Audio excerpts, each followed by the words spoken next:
नमस्कार। हर हर महादेव। सनातनी हिंदू धर्म रे महादेवों 12टी ज्योतिर्लिंग कथा समस्त को जना। से आंध्र प्रदेशर कृष्णा नदी कूल श्री शैलाम पर्वत ठारे अवस्थित श्री मल्लिकार्जुन ज्योतिर्लिंग अन्यतम। यही मंदिर को दक्षिण दिगर कैलास कहुए। यह भारतर एक एमिति स्थान जोठारे कि ज्योतिर्लिंग एवं एक शक्तिपीठ एकमात्र स्थान रे पूजा पाती। मल्लिकार्जुन नाम दुईटी शब्दर सृष्टि। मल्लिका जहाँकि माता पार्वती एवं अर्जुन जहाँकि शिव भगवान। एक पौराणिक कथा अनुसार मना जाए कि भगवान गणेशों विवाह पर भगवान कार्तिक रुष्ट होई श्री शैलाम पर्वत चली जाइथिले। सेठाकु भगवान शिव एवं माता पार्वती तांको मनाइबा पई सेठारे पहुँची एवं श्री शैलाम ठारे स्थापित होई रही जाइथिले। मना जाए कि श्री मल्लिकार्जुन पूजा एवं दर्शन करने सत्वे भक्तंकर सबु पाप नाश होता है एवं मोक्ष प्राप्ति होता है।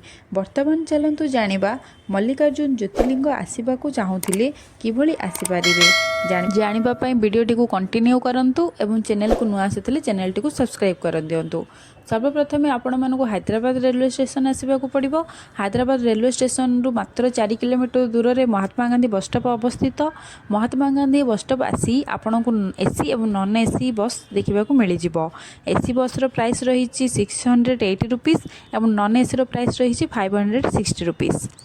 आपण जो बस रे चाहिए से बस रे जाइपारे।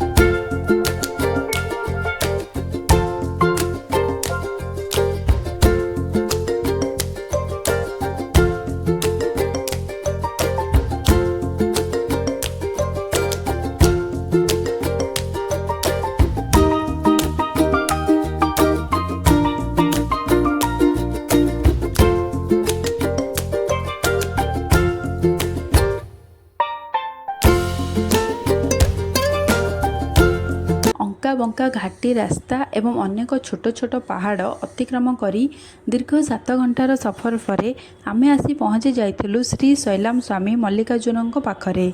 सेठारु ज्योतिर्लिंग दर्शन करी पुणी चलिलु साक्षी गणपति मंदिर जहाँकि स्वामी मल्लिकार्जुन मंदिर ठारू मात्र 2 किलोमीटर दूर रे अवस्थित। जहाँ मना जाए कि भगवान गणेश श्री शैलाम आसुथिबा समस्त तीर्थयात्री साक्षी होइथांती। एही मंदिर भगवान गणेश को समर्पित करा जाए। मंदिर भितर श्री गणेश हाथ में पुस्तक धरी लिखुथिबार एक मूर्ति रही जहाँ तीर्थयात्री मानक नाम लिखिबार प्रतीक मना जाए। साक्षी गणपति दर्शन करी आमे चलिलु श्री शैलाम शिखरम दर्शनम जहाँ आपण ए वीडियो माध्यम आगक देखिपारे।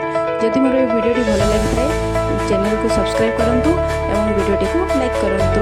नमस्कार। जय जगन्नाथ।